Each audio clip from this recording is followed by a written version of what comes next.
Pessoa jurídica contratada para prestar serviço através dos seus empregados, a hipótese que é possível, a hipótese que é fraude. Mas é cada caso. Cada caso, né? É. Falando agora um pouco do governo Lula, o senhor acredita que ele tem avançado ou sido retrógrado na defesa do direito do trabalho? Não, praticamente ainda não houve nada para frente ou para trás. Não, que eu saiba, não. Há um projeto mandado para a Câmara dos Deputados, Congresso, sobre a reforma do artigo 8º. Isso é importante. Isso é importante, realmente, né? Agora, a legislação do trabalho, há naturalmente muita pressão sobre ele para neoliberar a legislação do trabalho, mas eu acredito que estão encontrando um obstáculo por parte dele, que foi trabalhador, sabe da vantagem dos direitos, trabalhador, mas tudo é possível, em política tudo é possível. Não é uma surpresa ter um presidente que foi um líder sindical, assim, que não se propõe a aumentar os direitos dos trabalhadores? Como é que você se sente vendo essa realidade? Não, eu não sei se ele não se propõe a aumentar. Eu não sei. Isso aí eu não... Ele é que sabe. Com relação à Justiça do Trabalho em si, o senhor acredita que ela tem servido mais para a defesa do direito do trabalho ou para essa flexibilização que o senhor falou, fraudulenta? Não, de um modo geral, ela tem sido mais para a defesa do trabalhador, mas há acordos do Tribunal Superior do Trabalho admitindo uma flexibilização bem razoável já. O senhor acredita que o fim do direito do trabalho também é o fim da Justiça do Trabalho? O fim do direito do trabalho não existe. Não pode existir, porque o trabalho é fundamental. O trabalho é fundamental. Você não pode realizar nenhuma atividade senão através do trabalho. As formas de trabalho podem se alterar, mas o trabalho é fundamental. E o trabalho tem que ter proteção. A não ser que você diga, não, mas aí o comunismo idealizado por Lenin e Marx, ele estabeleceu uma sociedade igualitária, não havia empregador, mas isso foi uma utopia. Não existe mais quem defenda isso. Certo. Qual a avaliação que o senhor faz da atuação do Tribunal Superior do Trabalho com relação à defesa do direito do trabalho e ao combate a essa flexibilização fraudulenta? Não, a flexibilização fraudulenta ela combate, né? Ela combate. Agora, tem admitido algumas formas de flexibilização. E, de um modo geral, as teses aprovadas pelo Tribunal Superior do Trabalho são teses legítimas. Agora, é claro que há acordos que você discorda. Em direito, isso tudo é possível, né? Eu mesmo já falei do próprio Tribunal Superior do Trabalho em discurso não concordando com alguma coisa. Mas eu tenho direito de dizer o que pensam e eles de decidir o que querem. Mas então eles defendem, o senhor acredita que eles defendem ainda o direito do trabalho?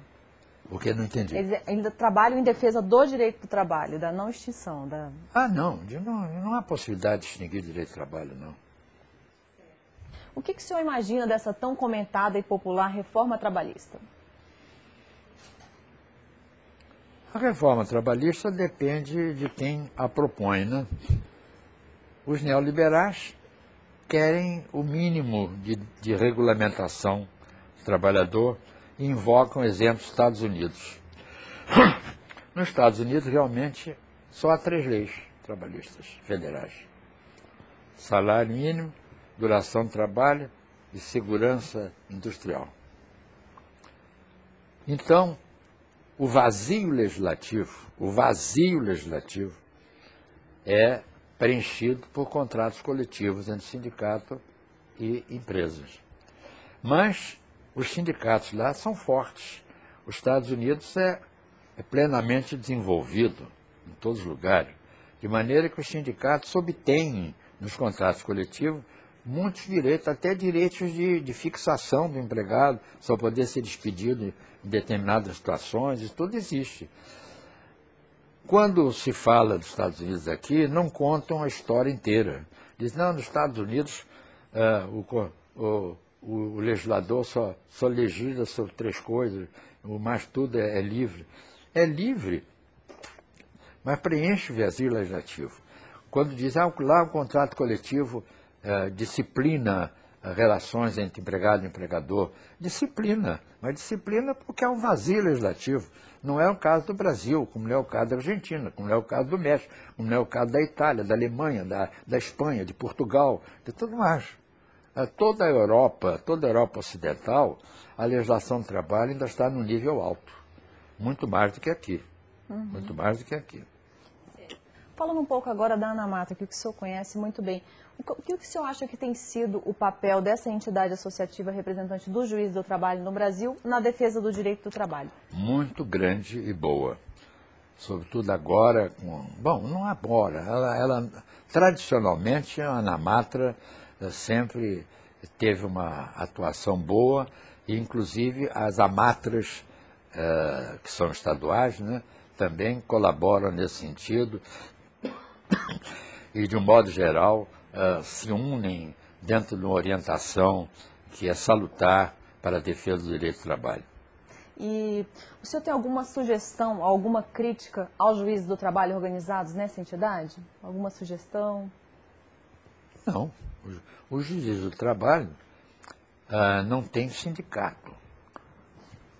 Tem uma organização, vamos assim dizer, paralela, que poderia ser o sindicato deles, que são as AMATRAs e as ANAMATRAs. São realmente entidades importantes para a própria dinâmica do direito do trabalho, que bem representam os juízes do trabalho. Certo. A ANAMATA vai lançar nos próximos meses uma campanha pela efetivação do direito do trabalho, para mobilizar não só as instâncias relativas à justiça do trabalho, mas a sociedade como um todo. O senhor acredita que isso é uma iniciativa positiva? Do trabalho?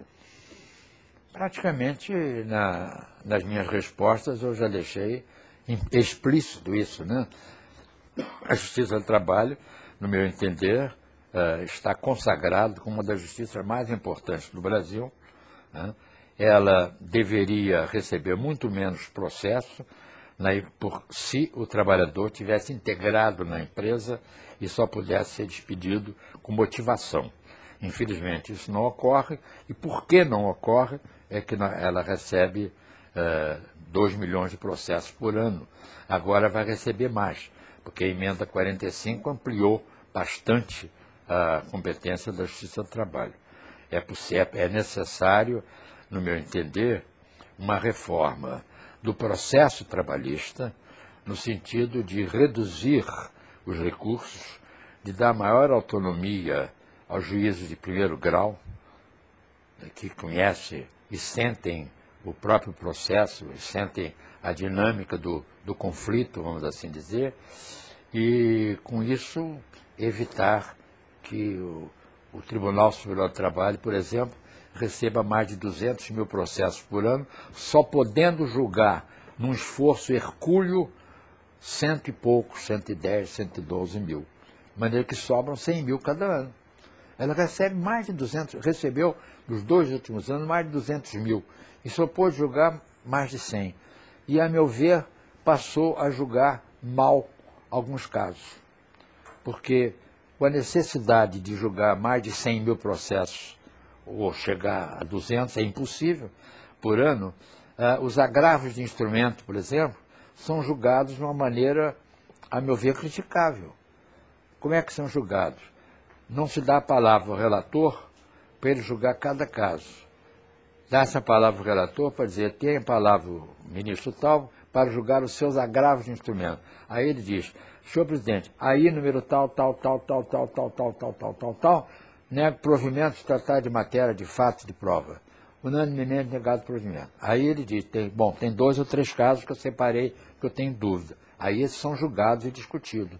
A meu ver, não é bem isso que se deseja. Agora, para chegar a 100 mil processos por ano, a mais de 100 mil processos por ano, eles estão sendo obrigados a fazer isso. O Tribunal Superior do Trabalho está sendo obrigado a fazer isso. Mas, de qualquer maneira, não é bom. O ideal é que pudesse julgar com mais calma, que recebesse... No meu tempo, eu fui ministro do Tribunal Superior do Trabalho vários anos, né? No meu tempo, a média de recursos eram 3 turmas só e não 5. 3 turmas só. Mas nós recebíamos, em média, mais ou menos 22, 23 mil processos por ano. Hoje recebe 200 mil. Muita coisa. Você vê a diferença é enorme, né? Bom, gostaria de agradecer muito pela entrevista, parabenizar o senhor pelos 90 anos em nome da Ana Matra. Muito obrigado. Gostaria que o senhor deixasse uma mensagem para essas futuras gerações, para o juiz do trabalho e para a Ana Matra. O que eu posso deixar para as futuras gerações é que continuem a estudar o direito do trabalho. Porque o direito do trabalho é importantíssimo para as relações humanas. Inclusive, o nosso novo Código Civil adotou vários princípios que são do direito do trabalho. O Código Civil de 1916 era individualista. O Código Civil de 2002 é socialista. Socializou o direito. Socializou o direito. De maneira que isso foi influência do direito do trabalho. Como, aliás, vou dizer daqui a pouco, na mensagem que vou ler para o início do Congresso, em homenagem a um dos grandes vultos do direito do trabalho e do direito civil, que foi Orlando Gomes.